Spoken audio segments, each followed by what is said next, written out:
On this episode of Newt's World, the lives of these men are essential to understand the American form of government and our ideals of liberty.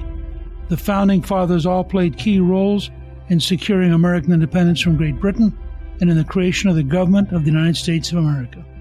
And now, the life of Thomas Jefferson.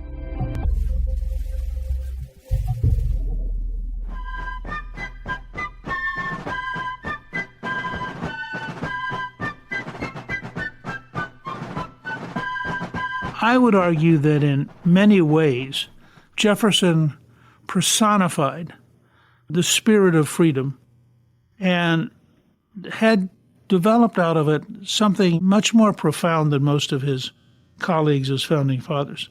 He deeply distrusted all governments.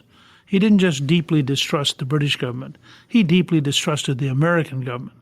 And as a result, while he was the ambassador in Paris, as the American Constitution was being developed, he wrote his very, very close friend, James Madison, and said that he would oppose the adoption of the Constitution unless they added a Bill of Rights. And the whole fabric of American life has revolved around these 10 amendments that came to define our rights. And remember, this is always one of the most difficult things to get across because it's counterintuitive. The Bill of Rights are designed to limit government, not to limit people. The Bill of Rights came out of a belief that, in fact, virtue resides in the people, but the government was always dangerous. Now, Jefferson at the time was the ambassador to France as the French monarchy was collapsing and as they were inexorably moving towards the French Revolution, which is a classic case study of a system that can't control itself. The American Revolution was a fight over who would govern in America. And it was between basically Americans who saw themselves as successful, independent, standing on their own achievement, and Americans who still were comfortable operating within the framework of the British king and the British government.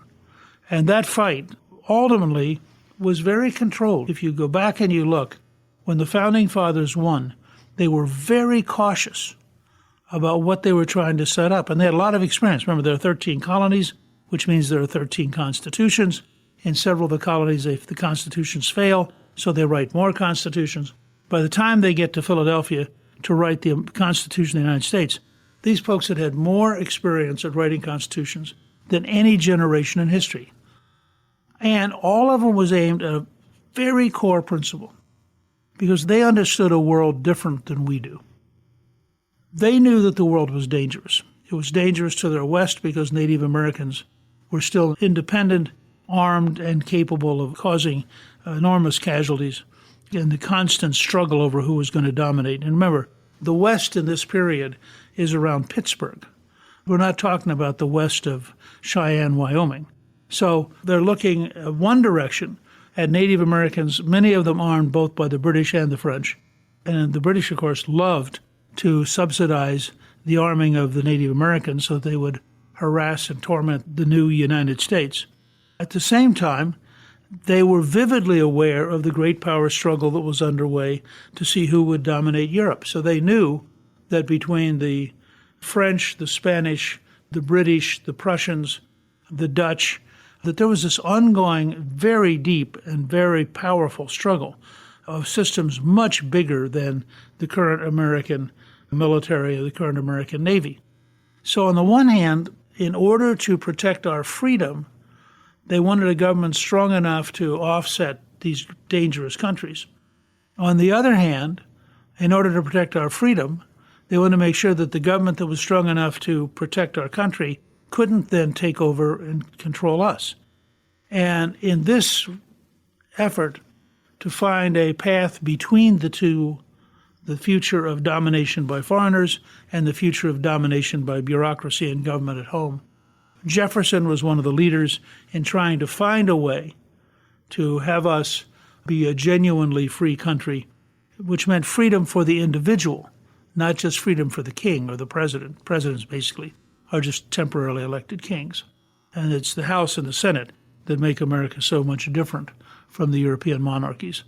But Jefferson himself had spent a long and really quite curious life.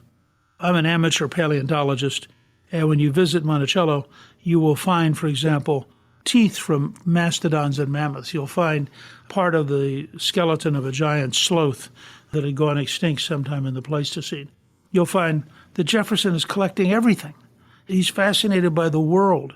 And that, I always tell people I'm willing to be a Jeffersonian, by which I mean that I will not buy more than half a continent at any one time. So think of that as limited government. And I won't do more than send the Marines to Tripoli without telling the Congress. And by the way, when he bought half a continent, he bought it and then told the Congress. One of the reasons I find Jefferson so complicated to talk about is that he's this mass of contradictions. On the one hand, he wants limited government, unless he decides he wants unlimited government, in which case he briefly deviates, buys the whole area that is the Mississippi River Basin, then he reverts back to wanting limited government. He vetoes a bridge over the Potomac as not the business of government because he's frugal. But then he spends millions buying the West from the French. You try to fit all this into one personality and you begin to realize that if he'd been your uncle, he would have been a very complicated uncle. He was a polymath in the sense that he learned everything in every direction. On one of his trips to Europe, remember back then, if you say, I think I'll go to Europe, it was a long voyage by sailing ship. On one of his trips to Europe, he taught himself Spanish by reading Spanish novels. And you just have this image of Jefferson wrapped up in a blanket, sitting on the deck of the ship, gradually going east towards Europe and trying to literally teach himself Spanish. He already had French. He also was a person who had a very complicated vision of religion. Jefferson had written at one point that there should be a wall between government and religion. Now, people then interpreted that to mean the government should be anti-religious. That's not what Jefferson said. Jefferson was living in an era when the Church of England was paid for by the government, when the Catholic Church in France was getting government money. And what he was saying was that no religion should get money from the government. But he did not intend in any way to have government be hostile to religion. In fact, while Jefferson was president, he signed a bill to send missionaries to the Indians. He allowed the Treasury building to be used as a church because there were no very large buildings in Washington at that time. And the week that he signed the letter explaining that there would be a wall of separation between church and state, that week he got into a carriage and went up to the Capitol, where the Capitol was actually used as a church until the 1840s. So it's a little hard to say that he wanted total separation. What he did want is for people to be able to worship freely. He was very open to people finding God in their own way. And he wanted to make sure that the government wouldn't put its thumb on the scales in one direction or another. One of the places I go when I want to think about the Founding Fathers, there are really, in my mind, three great centers. One is to go to Boston and look at the Adams family, Samuel and John and others, and think about what that whole experience was like there. The second is to go to Philadelphia and to stand in the shadow of Benjamin Franklin. The third is to go to Williamsburg. The Rockefeller Foundation rebuilt Williamsburg in the 1930s. I find every time I go there that the historic part of my soul gets renewed and refreshed. They've done an amazing job. And you can imagine yourself walking down the street where Mr. Jefferson is studying and reading law under Mr. Wyeth, who's one of the great lawyers of that generation, and then going down to one of the taverns, which are still there, and having a libation, and talking about the law, and talking about what's going on in Europe, and talking about the theoretical principles on which freedom should be based. And you have this whole notion that Jefferson was capable of talking about almost anything. Jefferson, first of all, is a reader. He loved to read so much that he actually built a movable desk so that he could, if he was going to go, say, to Philadelphia, which back then was a long trip, he had a desk that he could put in the carriage so that he could work, both reading and writing, while he traveled. And in that sense, he was constantly trying to improve things. He was constantly looking Can I do it better? Can I do it faster? And Jefferson, I've always thought, was very happy learning and very happy thinking. And if he also had to deal with people, that was all right. But that was not his primary focus.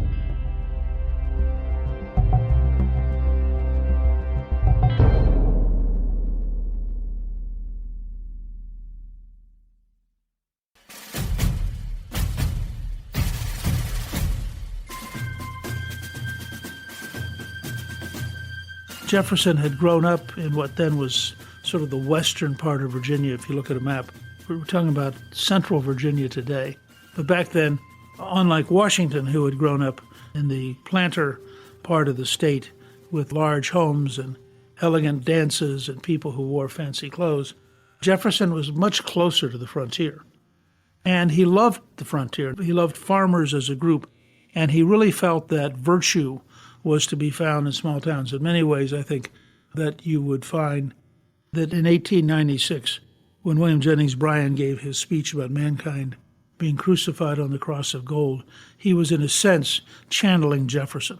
And part of the reason that the bitterness between Jefferson and Alexander Hamilton is that Hamilton represents the cities, the moneyed class, bankers, and Jefferson represents all the people who owe money to the cities, the banker class, etc. So there's a deep sense in Jefferson's mind that virtue comes from being close to the land, and that a nation made up of farmers would by definition be freer and more virtuous than a nation that was made up of manufacturers or of bankers or of big cities. Jefferson learned enormously fast. He went to school in English at 5. He went in Latin at 9. He really constantly was learning, and he learned basically from a tutor, a Mr. Douglas, who's a clergyman from Scotland. He learned every day. He read constantly. He built a huge library. In fact, the base of the Library of Congress was Jefferson's library. It was about 4,000 volumes at the time, which was a huge library back then. Being Jefferson, of course, he sold it to the Congress. It wasn't an act of civic goodwill. He was trying to pay off some debts. And so he sold the library, which tragically was burned later. But it was the base of having a Library of Congress, which is today the largest library in the world. So it's come a long way from Jefferson's first 4,000 volumes. In that era, colleges were being formed, law schools were being formed, but he really was largely taught directly by tutors. And then he went to George Wythe, and George Wythe's law office still exists at Williamsburg.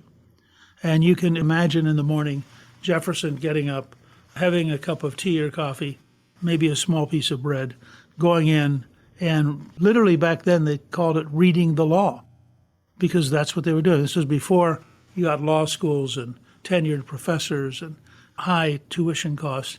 So Jefferson is living in Williamsburg, which was the center of politics in that period for Virginia. So when the House of Burgesses, which was their legislature, when it was in session, people came from all over the state.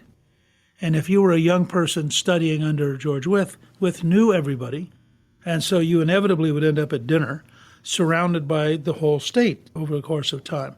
Jefferson, it came naturally to him to be engaged in politics, and in 1768, he's elected to the House of Burgesses.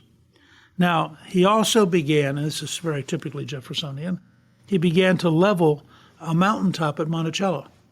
I mean, this is a guy who dreamed big, thought big, built big, and was permanently in debt because of all the things he wanted to do. And by 1780, he began building Monticello, which is one of the most remarkable buildings of the 18th century.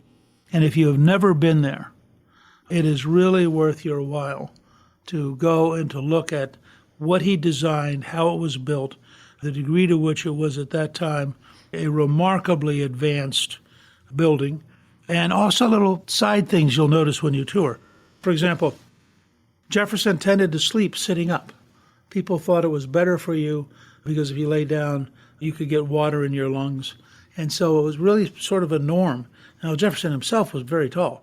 So you have this tall guy in a long bed sitting up. Jefferson finally gets really lucky, and inherits 11,000 acres of land and 135 slaves, which means, of course, he quit practicing law. Unlike some people who loved practicing law, Jefferson had earned a living. Now he didn't have to earn a living, so he didn't. It's interesting that Jefferson, in that very same time period, wrote an article called A Summary View of the Rights of British America. So 1774, the same year he's inheriting land. And he says, resolved that it be an instruction to the deputies when assembled in General Congress with the deputies from other states of British America, to propose to the said Congress that an humble and dutiful address be presented to His Majesty, begging leave to lay before him, as Chief Magistrate of the British Empire, the united complaints of His Majesty's subjects in America, complaints which are excited by many unwarrantable encroachments and usurpations, attempted to be made by the legislature of one part of the empire upon those rights which God and the laws have given equally and independently to all. Now notice the forerunner of the Declaration. Where do the rights come from? Those rights which God and the laws. And Jefferson would have argued, as would most of the founding fathers, that the law was in fact the systemic implementation of God's will, and therefore that the rule of law was central to the rule of freedom, but that they were both based on God. This is a radical statement, hard to recognize today how radical it is, because it's saying that the rights don't come from the king. The rights come from God. And it is the forerunner of what he will write 2 years later. So it's important to remember, you have this sudden explosion of energy in the late 1760s, early 1770s, partially brought about because in winning the 7 Years' War, or as we called it in the New World, the French and Indian War, the French were eliminated as a threat. And now, not having to be afraid of the French, the Americans looked up and said, well, if we don't have to be afraid of the French, why are we paying all this money to the British Crown? And the British Crown basically said, well, because we own you. And the Americans said, actually, you don't. Our patriotism comes from God, not from the court, and we repudiate the idea that you owe us. There's a great statement, a man who was quite elderly by that point, I think in his early 80s, who had fought in the American Revolution. And somebody came to him and said, why did you fight? Was it the Tax Act? Was it the Stamp Act? Was it the imposition of taxes? Why did you end up fighting? And he said, young man, we intended to be free, and they intended for us not to be free. And so we fought, and now we're free. And I think it was this sense which you see suddenly coalesce between 1770 and 1776 in ways that are amazing. You could not predict in 1770 that 6 short years later they would be passing the Declaration of Independence. Now, Jefferson was a little bit shy, and he understood that his great strength was not as a debater or an arguer. He was not a courtier. He was not a man who could go around and win over. And in fact, John Adams said that he was silent for his entire first year. He was elected in 1775 to the Continental Congress. And this is what Adams wrote in his autobiography. Mr. Jefferson had now been about a year a member of Congress, but had attended his duty in the House but a very small part of the time, and when there had never spoken in public. And during the whole time I sat with him in Congress, I never heard him utter 3 sentences together. The most of a speech he ever made in my hearing was a gross insult on religion in 1 or 2 sentences, for which I immediately gave him the reprehension which he richly merited. So you have this sense of Jefferson being taciturn, quiet, watching, learning, thinking. And then in 1776, he is asked to help write the Declaration of Independence. And there is no question that he developed the core language of that declaration. He's also elected in 1776 to the Virginia House of Delegates, where he's appointed to revise Virginia law. Remember, all 13 of the colonies are going through the same process. He helped create the Virginia Statute for Religious Freedom. And this is extraordinarily important because it moves from just a political argument to a profound argument about liberty and a profound argument about the very nature of your relationship to the king and your relationship to God. The General Assembly in Virginia appointed 5 men to a committee of revisers to review the law and to redraft them for the independent state. 3 of the 5 men were primarily responsible. They included Thomas Jefferson, George Wythe, and Edmund Pendleton. Jefferson drafted the majority of the bills. So while he was quiet, he was busy. But his strength was in the written word, where he had time to think and where he could write with extraordinary elegance in a way that very few people have been able to equal. In 1779, when Jefferson had been elected governor of Virginia, the 126 bills that the committee he served on had drafted were presented to the General Assembly. Most of them were not adopted or even seriously considered. However, Bill 82, the Virginia Statute for Religious Freedom, which called for a separation of church and state, was considered and finally adopted in 1786. Notice, by the way, that sometimes these wave effects take time. You have to think of them as a video rather than a snapshot. And what isn't possible in frame 1 may be overwhelmingly possible by frame 30. And that's what's happening in this period. This famous bill, the Virginia Statute for Religious Freedom, adopted in 1786, although it had been drafted initially a decade earlier, it says, "We, the General Assembly of Virginia, do enact that no man shall be compelled to frequent or support any religious worship, place, or ministry whatsoever, nor shall be enforced, restrained, molested, or burdened in his body or goods, nor shall otherwise suffer on account of his religious opinions or belief, but that all men shall be free to profess and by argument to maintain their opinions in matters of religion, and that the same shall in no wise diminish, enlarge, or affect their civil capacities." Now think about that.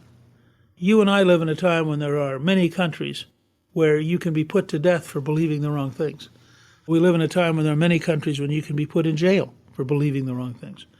And yet here they are in the late 18th century, laying out a frame of reference that liberates people from government and says, your religious beliefs are up to you, and you will not be punished, you will not be fined, you will not be sent to jail, because you are protected in your right to approach God as you see fit. When Jefferson learned that the bill had passed finally after all those years, he had it translated into French and Italian and distributed as widely as possible, because he thought that religious liberty was one of his greatest achievements. James Madison, his close friend, later wrote that the Virginia Statute for Religious Freedom, quote, "is a true standard of religious liberty, its principle the great barrier against usurpations on the rights of conscience. As long as it is respected, and no longer, these will be safe." And as we go through some of our current fights, and we watch the government encroach upon religious liberty, and we watch the woke left trying to impose their radical values on people of religion, you can understand how truly central Jefferson was in helping develop a very, very different approach.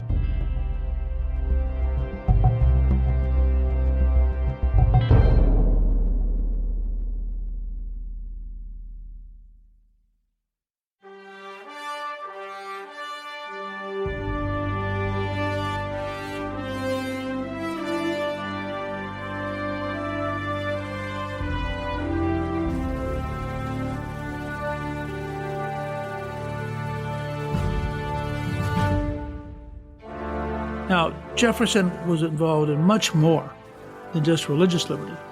He actually believed, it's something which I wish we could get back into the current political environment, he actually believed that knowledge mattered. And he actually believed that education mattered.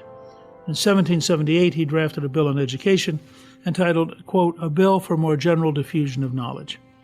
Now, this is one of Jefferson's great passions. Here's what Jefferson himself wrote. "Whereas it appeareth that however certain forms of government are better calculated than others to protect individuals in the free exercise of their natural rights, and are at the same time themselves better guarded against degeneracy, yet experience has shown that even under the best forms, those entrusted with power have in time, and by slow operations, perverted it into tyranny." Let me repeat this because it sort of fits the world we're currently living in. Even under the best forms, those entrusted with power have in time and by slow operations, perverted it into tyranny. Jefferson goes on to say, and it is believed that the most effectual means of preventing this would be to eliminate, as far as practical, the minds of the people at large, and more especially to give them knowledge of those facts which history exhibiteth, that possessed thereby of the experience of other ages and countries, they may be enabled to know ambition under all its shapes, and prompt to exert their natural powers to defeat its purposes. And whereas it is generally true that people will be happiest whose laws are best and are best administered, and that laws will be wisely formed and honestly administered, in proportion as those who form and administer them are wise and honest, whence it becomes expedient for promoting the public happiness that those persons whom nature hath endowed with genius and virtue should be rendered by liberal education worthy to receive and able to guard the sacred deposit of the rights and liberties of their fellow citizens, and that they should be called to that charge without regard to wealth, birth, or other accidental condition or circumstance. But the indigence of the greater number disabling them from so educating at their own expense, those of their children whom nature hath fitly formed, and disposed to become useful instruments for the public, it is better that such should be sought for and educated at the common expense of all, than that the happiness of all should be confided to the weak or the wicked.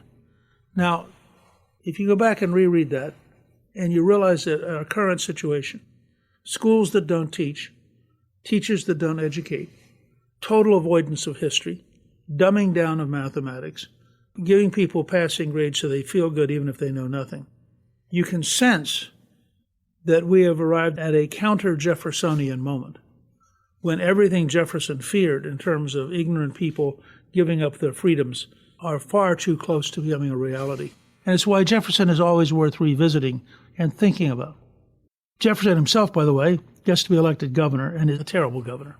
He doesn't like power, although he's brilliant at using it when he has to. And when he's president, he's brilliant at using power. But in the period of 1779 to 1781, the British Army was rampaging through Virginia. There was an effort to crush the rebellion, and Jefferson is really put in an awkward position. He's not an effective wartime governor. It's not his strength. And as a result, I think he would say that his governorship was one of the least impressive of his activities. However, being Jefferson, he doesn't just stop. While he's governor, he also writes his only book, Notes on the State of Virginia. He didn't intend to write or publish it, and he actually worried that their publication would do more harm or good. But he says things he really deeply believes in. And again, he goes back to freedom of religion. In Query 17, Religion, Jefferson defended separation of church and state, saying, "It does me no injury for my neighbor to say there are 20 gods or no God. It neither picks my pocket nor breaks my leg." Again, he's arguing that you have freedom and that you shouldn't be taxed to pay for their beliefs, but that they should therefore be allowed to have their beliefs without the government interfering. He actually took the manuscript to his book to Paris, and he contracted a printer who printed 200 copies. Jefferson's little book on Notes on the State of Virginia was sufficiently controversial that James Madison and George Wythe put copies in the college library rather than giving them to students, saying such an indiscriminate gift might offend some narrow-minded parents. In Paris, Jefferson gave a few copies to close friends and confidential persons, writing in each copy a restraint against publishing it. However, a copy fell into the hands of a bookseller who, according to Jefferson, employed a hireling translator and was about publishing it in the most injurious form possible. To keep that from happening, Jefferson entered into agreement for the translation into French with the highly respected writer Abbé Morellet. Unfortunately, Jefferson and Morellet had different ideas as to what the translation meant. Jefferson wanted the translation to be a strict word-for-word translation of his text. Morellet, however, believed that the translator's job was to be an active collaborator and ended up changing the work. Jefferson was very displeased. Jefferson then turned to John Stockdale, an English publisher who agreed to print the work but told Jefferson, "I know there is some bitter pills relative to our country." After all, this was shortly after we had defeated the British and earned our independence. On August 14, 1787, Jefferson wrote to Stockdale that he'd received the initial copies. In all this period, Jefferson remains active. He is elected delegate to Congress in 1783, Between 1784 and 1789, he serves in France as the commissioner and U.S. minister. In 1787, he wrote to a good friend, Francis Hopkinson, his desire for this position to be silent and to be out of the limelight. And this gives you a flavor of Jefferson, which is so oddly contradictory. He says, "My great wish is to go on in a strict but silent performance of my duty, to avoid attracting notice, and to keep my name out of newspapers, because I find the pain of a little censure, even when it is unfounded, is more acute than the pleasure of much praise."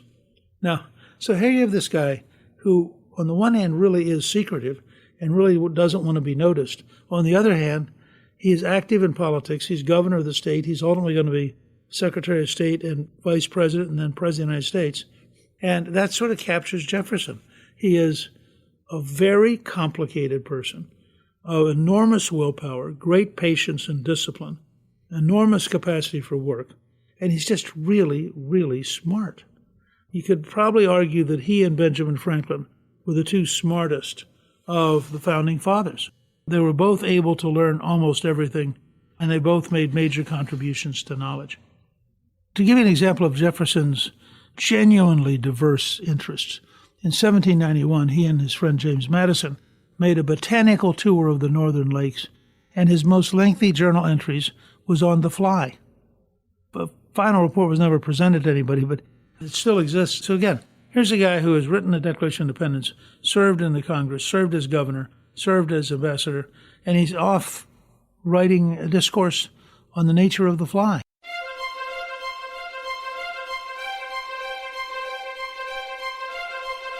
Jefferson also served on a committee referred in the Society's minutes of June 16, 1797, as the Bone Committee, whose priority was to procure one or more entire skeletons of the mammoth. In 1807, when Jefferson financed the dig conducted by William Clark at Big Bone Lick, Kentucky, of the over 300 bones that Clark sent back, Jefferson offered the Society any of the fossils that were not already in their collection. On March 3, 1797, Jefferson became president of the American Philosophical Society the day before he became vice president of the United States. He served as president of the Philosophical Society for the next 18 years. He offered 3 letters of resignation when the government moved to Washington, D.C., when he retired to Monticello, but the Society refused to allow his resignation. They finally accepted his resignation on January 20th, 1815. And so you can see that Jefferson's a complex person with an enormous range of interests. And in the next part, I'm going to talk about Jefferson as president and the extraordinary complex nature of his presidency and of what he did after that. So I hope you'll listen also to Jefferson as an American Immortal in part 2 on Newt's World.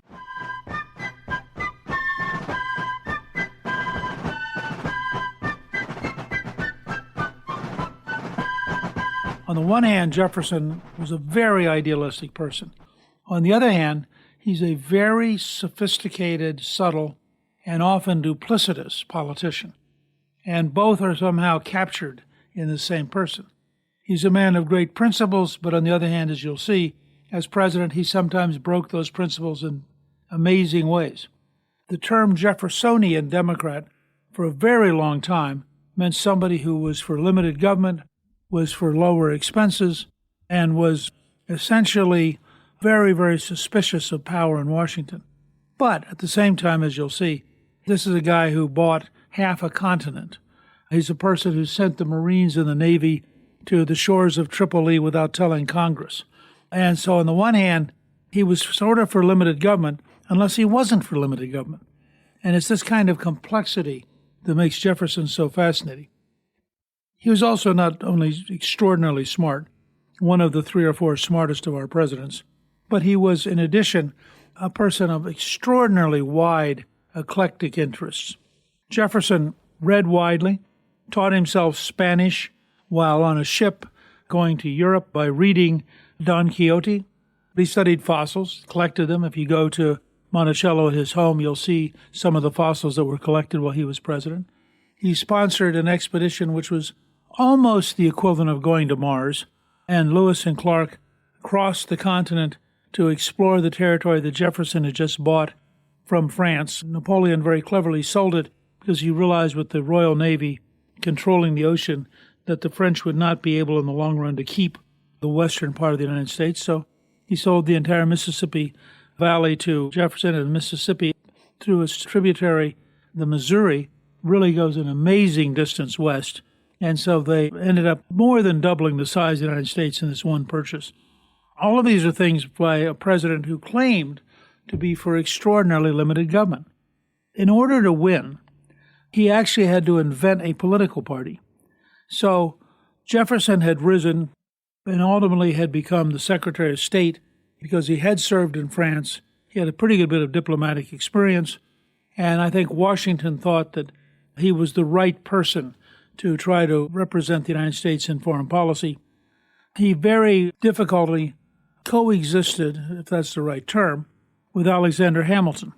Hamilton represented the commercial interests, had worked out how to borrow a huge amount of money from the Dutch, and was able to stabilize the American debt, was able to create in the first report on manufactures probably the best single statement ever written about why there are times when a country with a brand new small industry should protect itself. As a remarkable statement in favor of tariffs. And Hamilton himself was clearly brilliant. I would say that if you look at Hamilton, Franklin, and Jefferson, you're looking at three of the brightest people ever to be involved in American government. But Hamilton's interest and his vision of the world was remarkably different from Jefferson. Jefferson really represented a rural agrarian world. He would have said a world of small farmers, although the truth was that he owned slaves and basically had a plantation. But Jefferson was capable of envisioning this world of limited government and representing the interests of rural America, which at that time was the dominant part of America. And Virginia at that time was the biggest state in the country.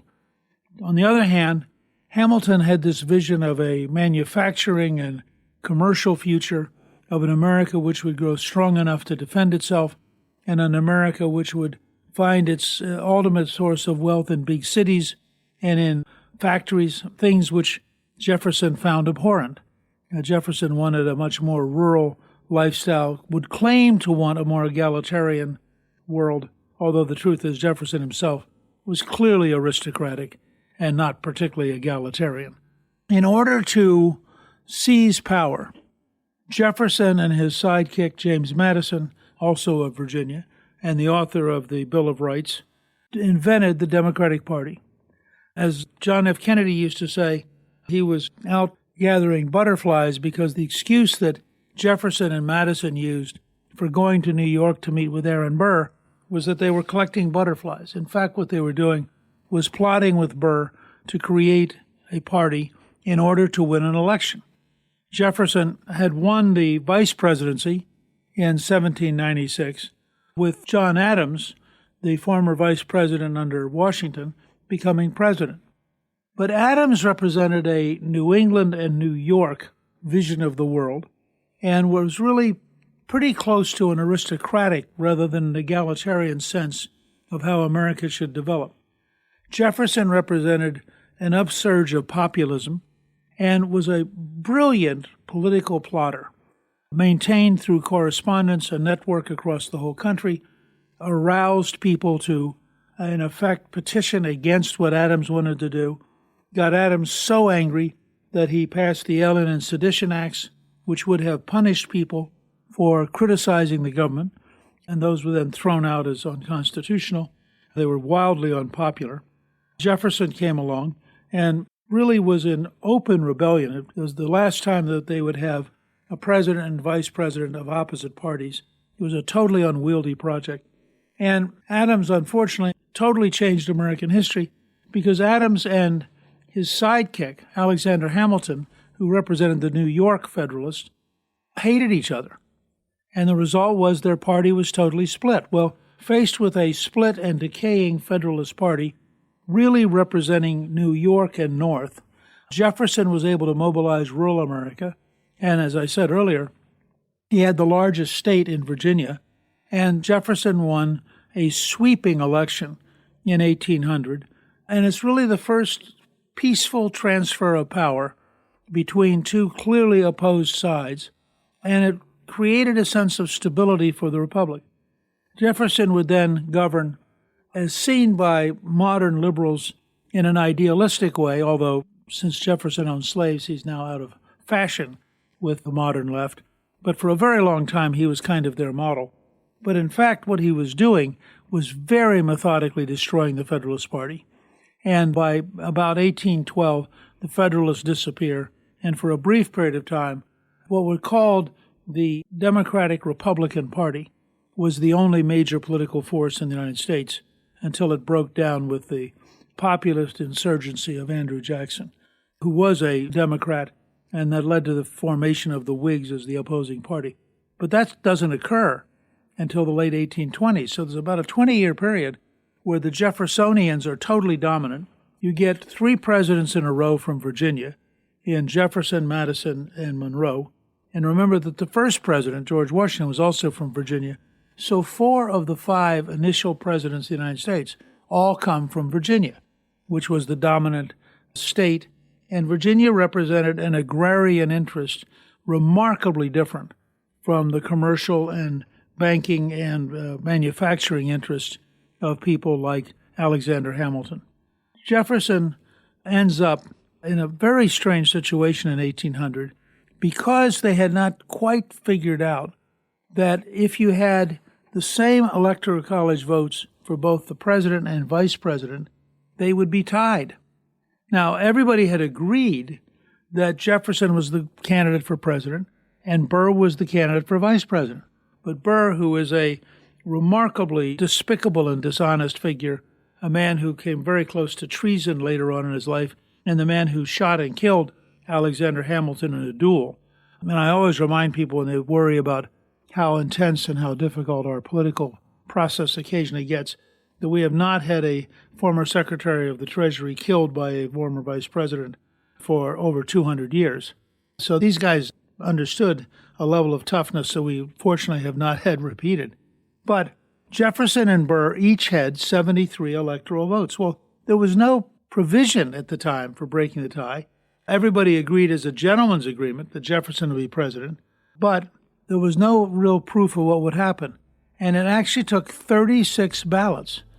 They started meeting on February the 9th, 1801, and finally on February the 17th, on the 36th vote, Jefferson was elected. Outside the Capitol, by the way, there were over 100,000 people who had gathered as a gigantic crowd. It was just an amazing moment.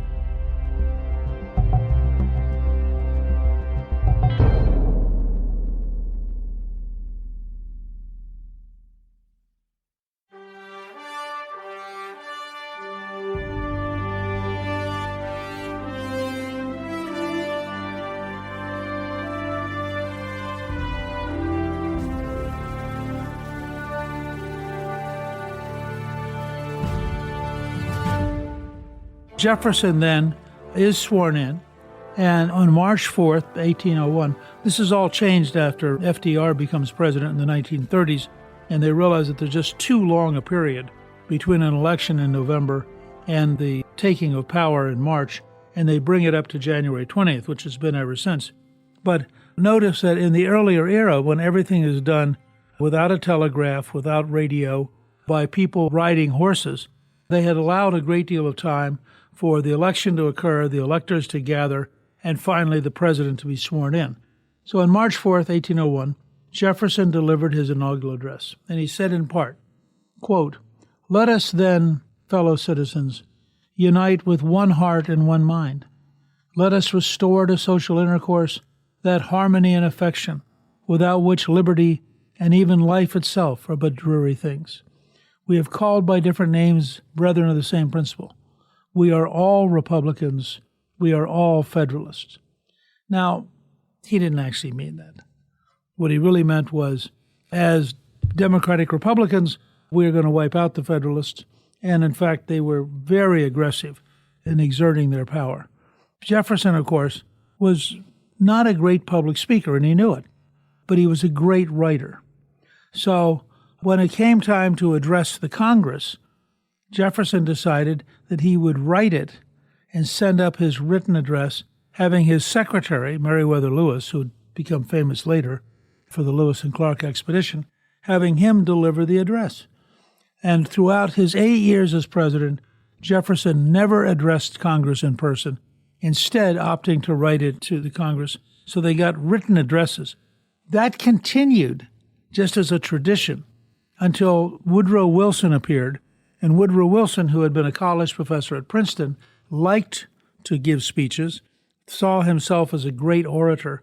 And so in 1913, Wilson appeared in person to deliver the State of the Union.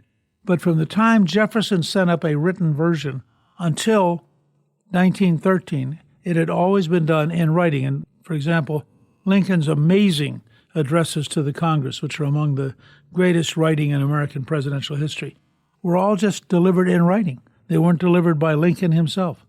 Jefferson argued that it wasn't that he didn't like to speak in public. Instead, he wrote to Benjamin Rush on December 20th, 1801, quote, "Our winter campaign, the winter session of Congress, has opened with more good humor than I expected. By sending a message instead of making a speech at the opening of the session, I have prevented the bloody conflicts to which the making an answer would have committed them. They consequently were able to set into real business at once, without losing 10 or 12 days in combating an answer."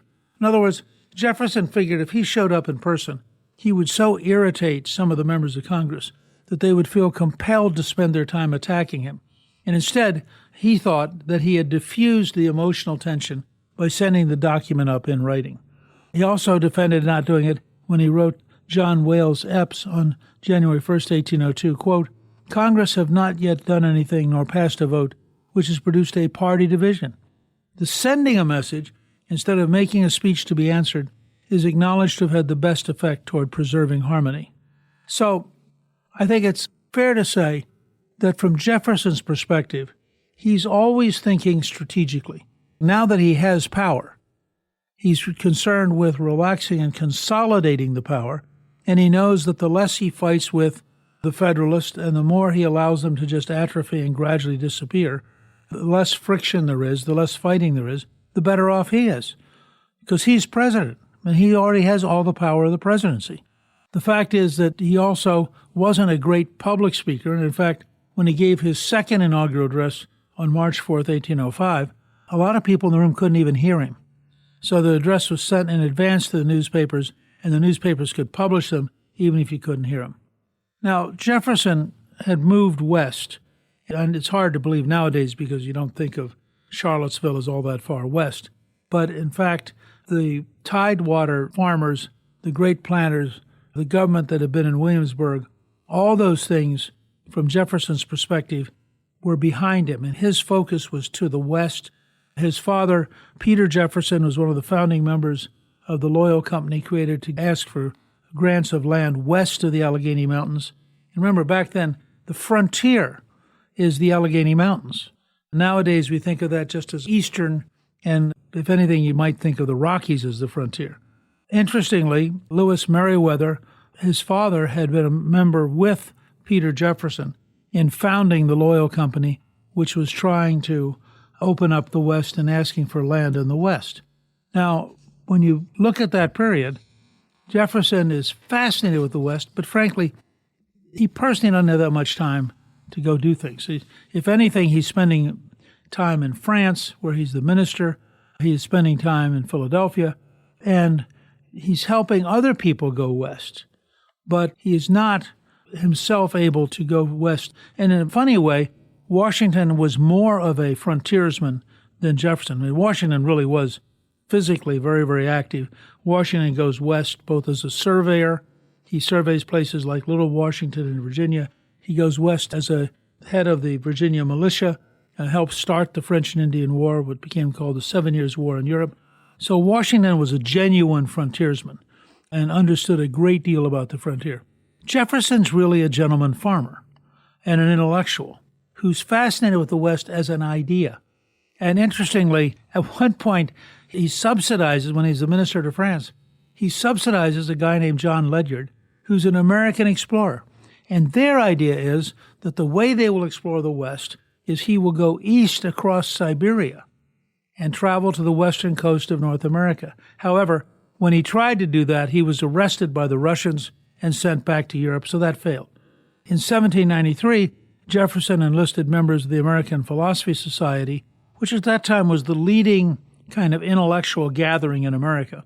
And he got a group of them to sponsor André Michaux, a French botanist, to, quote, find the shortest and most convenient route of communication between the U.S. and the Pacific Ocean.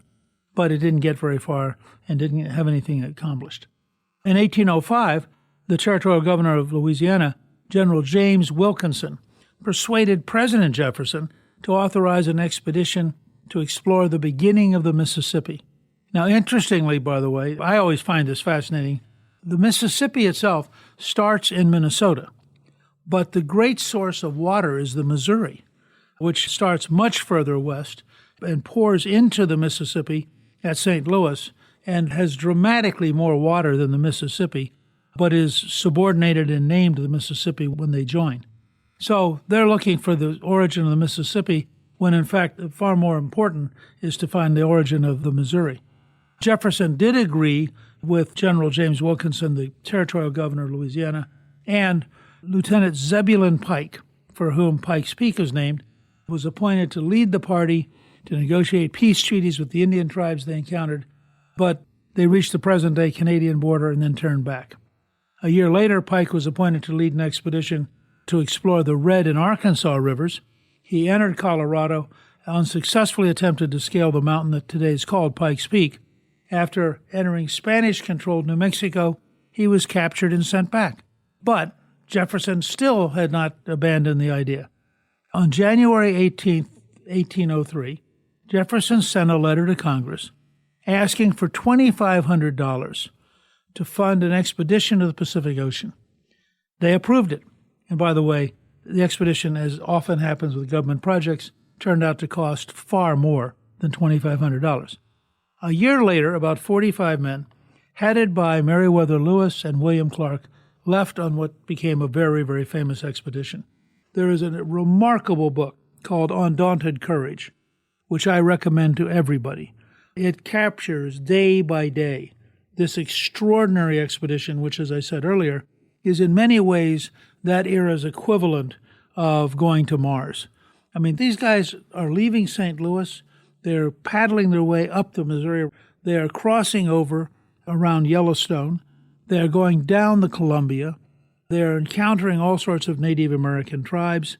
They are encountering grizzly bears and generally roughing it in really an expedition that just took a level of personal endurance and personal courage that is absolutely astonishing. And if you go to Philadelphia, the Academy of Natural Sciences, which became the repository for the American Philosophical Society, actually has the material that Lewis and Clark brought back. And so you can actually go and see what it was they were gathering up. And they were gathering things about plants and animals. They were taking notes about geography. They were reporting on all sorts of meetings with different native tribes. And it is one of the great romantic expeditions in American history. They're also helped dramatically by a Native American woman who both helps them talk with tribes and helps them survive. They have an African American as part of the expedition who has a vote, and they said, look, he deserved the vote because his life was at risk too. So when they got to certain big decision points, they would all talk it out, and it was kind of like a traveling democracy.